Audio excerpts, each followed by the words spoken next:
Você sabe por que em um terreiro se cultuam 7 orixás, no outro 9, no outro 14 orixás e tem terreiro que não cultua nenhum orixá? Linha de trabalho é a mesma coisa que linha de umbanda? Fala, povo da macumba, tudo bem com vocês? Eu sou o Gabriel, eu sou médium de umbanda e nesse vídeo eu vou te explicar tudo sobre as 7 linhas de umbanda, a famosa 7 linhas de umbanda. Nesse vídeo a gente vai entender por que isso muda de terreiro para terreiro e lá no final do vídeo eu vou te explicar por que na verdade as 7 linhas de umbanda não existem. Se você se interessou por esse assunto, já deixa o like aqui no vídeo. Você também me ajuda muito se inscrevendo no canal caso você ainda não seja inscrito. Bom demais? Então vamos pro vídeo.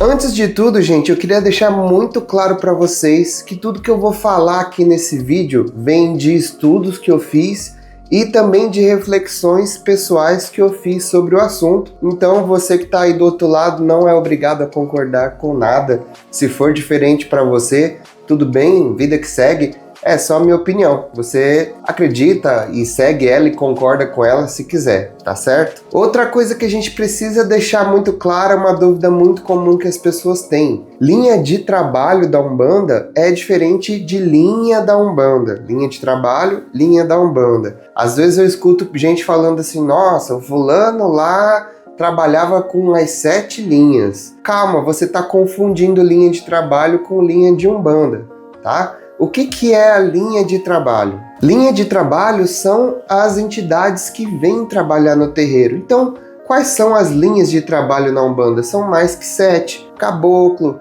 preto velho, herê, baiano, boiadeiro, cigano, exu, pombagira, marinheiro. E aí, algumas pessoas colocam os malandros como linha também, mas para mim os malandros estão dentro lá do povo de Exu e Pombagira. Tranquilo até aqui? Então, caboclo, preto velho e etc. é o que a gente chama de linhas de trabalho. São as entidades que vêm trabalhar no terreiro. Então, linha de Umbanda está relacionado à organização dos orixás dentro da Umbanda, dentro dos terreiros de Umbanda. E isso vai mudar muito de terreiro para terreiro.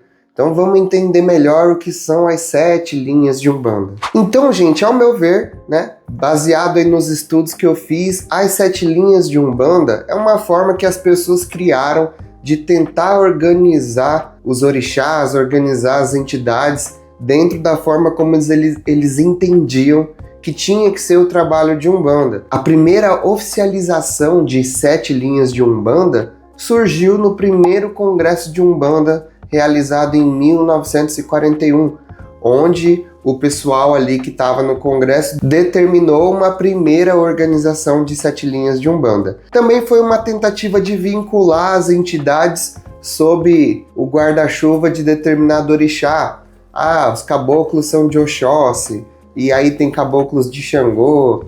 Ah, sei lá, tal entidade é de tal orixá. Começou a querer vincular as entidades aos orixás, sendo que na minha concepção e dentro da nossa tradição não tem relação, tá? Entidade, entidade, orixá, orixá, a entidade não recebe ordens dos orixás, apesar de poderem utilizar essas energias dos orixás, mas não estão recebendo ordens diretas dos orixás, não precisam responder, prestar relatório aos orixás. Então, as 7 linhas de Umbanda também vai servir para cada vertente de Umbanda dizer como que ela própria organiza a visão dos orixás dentro daquela vertente de Umbanda. E o que são vertentes de Umbanda? São formas diferentes de tocar o culto de Umbanda, de entender o mundo espiritual através da ótica de Umbanda. Então vão existir várias vertentes de Umbanda. Você vai encontrar lá o primado de Umbanda, Umbanda branca e demanda, Umbanda sagrada, Umbanda popular, Umbanda homolocô, enfim, tem uma variedade de vertentes e a gente vai entender um pouquinho agora sobre a questão das vertentes para entender melhor as 7 linhas de Umbanda. Bom, gente, vamos começar falando da vertente Umbanda Sagrada, que é uma das vertentes que ficaram mais conhecidas na internet devido à alta produção de livros e tudo mais, né?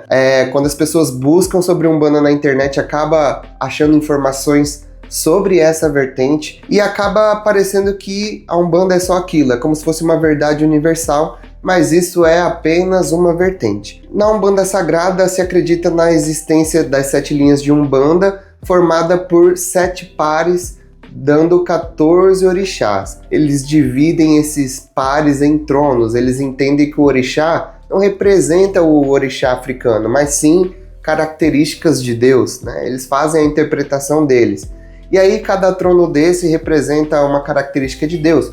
Por exemplo, existe o trono da fé, que é ocupado por Oxalá e Logonã. E aí você vai ver que dentro desses tronos existem alguns orixás que na verdade não existem na África, nem o nome deles, né? Você vai ver, por exemplo, Egunitá, que dentro de alguns candomblés é uma qualidade de Ançã, né? Então acaba sendo o mesmo orixá. Porque, por exemplo, você vai encontrar no trono da justiça Xangô e Ançã. Então, nessa vertente, por mais que chamem de 7 linhas de Umbanda, eles cultuam 14 orixás. E aí foram criados também alguns orixás a mais que não pertencem às 7 linhas, mas são teoricamente cultuados. Por exemplo, Orixá Exumirim, né? Então existe o Orixá Exumirim e a entidade Orixá.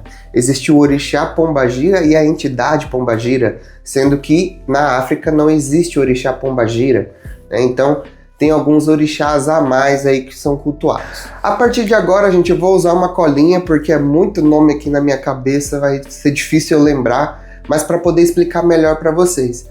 Então, por exemplo, um outro exemplo de vertente de Umbanda é a Umbanda Esotérica. Dentro da Umbanda Esotérica, eles entendem que as 7 linhas de Umbanda são compostas por 7 orixás, que são eles: Orixalá, Ogum, Oxóssi, Xangô, Iemanjá, Iori e Iorimá, sendo que Iori e Iorimá também não são orixás africanos.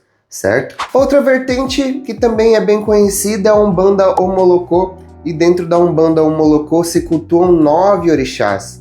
Então, as 7 linhas de Umbanda são 9 orixás na Umbanda Omolocô, ou na Umbanda Omolocô não existe 7 linhas de Umbanda? Então, quais são os orixás cultuados na Umbanda Omolocô? Vamos lá. Oxalá, Ogum, Oxóssi, Xangô, Obaluaê, Iemanjá, Oxum, Iansã e Nanã, 9 orixás. Outra vertente muito famosa é a Umbanda Mirim, trazida pelo Caboclo Mirim, e nela se cultuam também 9 orixás, né?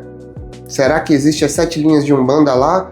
Ou as 7 linhas são 9? Dentro da Umbanda Mirim, a gente vai ver os mesmos orixás da Umbanda Omolocô sendo cultuados, que são, como a gente já comentou, Oxalá, Ogum, Oxóssi, Xangô, Obaluaê, Iemanjá, Oxum, Iansã e Nanã. E também existe a vertente da Umbanda Popular. E como é que eu entendo a vertente da Umbanda Popular? A Umbanda Popular é aquela que não é vertente nenhuma.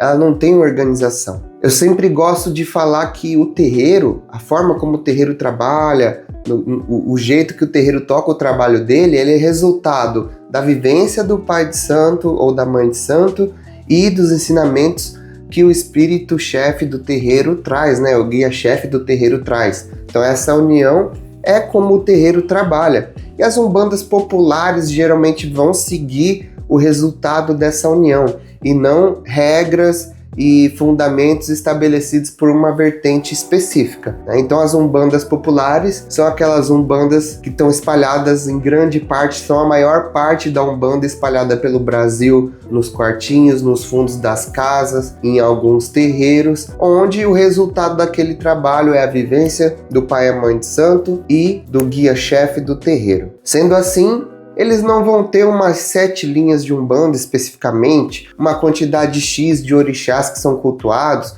podem até não cultuar orixá. Até porque, gente, a origem do culto de Umbanda tem origem em Angola, né? O culto aos mortos. Aquele ancestral morto se manifestava naquela comunidade para prestar atendimento às pessoas daquela comunidade. E dentro desse contexto não existia orixá, né? O orixá foi chegar no Brasil a partir de 1800. Desde essa época já se cultuavam mortos, já se cultuava caboclo, já se cultuava preto velho. Se orixá não existia aqui no Brasil nessa época, será que existiam caboclos de Ogum, caboclos de Oxóssi nessa época? Só existia caboclo, só se cultuava o ancestral dessa terra aqui, do Brasil. Ou seja, gente, se as 7 linhas foi algo criado pela espiritualidade, criado para organizar os espíritos, por que isso muda de terreiro para terreiro? Será que as 7 linhas tão faladas aí na internet, né, em alguns terreiros, são tão importantes assim? Porque aí os terreiros que não seguem as 7 linhas, será que iam conseguir desempenhar o trabalho de Umbanda? Os terreiros que são 7 linhas, mas cultuam 9 orixás, né? Então, por isso que eu falo que, na verdade, as 7 linhas espiritualmente não existem, né? Não é um fundamento espiritual, não é um fundamento necessário para o nosso trabalho. Foi uma forma que seres humanos encarnados buscaram de tentar organizar como eles viam a religião e, muitas vezes, tentando tirar o elemento africano dessa religião, tentando embranquecer a religião. Se você aí for lá estudar a criação das primeiras 7 linhas de Umbanda, como eles tratavam o nome dos orixás, o que eles pretendiam com isso, você vai ver essa tentativa de apagamento. Por isso que eu digo, as 7 linhas de Umbanda não existem. Você vai ver que isso vai mudar de terreiro para terreiro, mas o que não vai mudar de terreiro para terreiro? Independente de como aquele ser humano que está à frente enxerga a vertente, o orixá, quantos orixás se cultuam ou não, você sempre vai ver lá caboclo e preto velho atendendo. Independente de vertente, vai ter lá um caboclo, vai ter preto velho. Pode ser que não tenha Exu, mas sempre vai ter Exu, né? Então você sempre vai encontrar caboclo e preto velho, independente de vertente, independente de 7 linhas. 7 linhas de Umbanda não existem. O que existe, o que é o nosso culto, é o culto aos mortos, culto aos ancestrais que vem para atender a nossa comunidade, tá certo?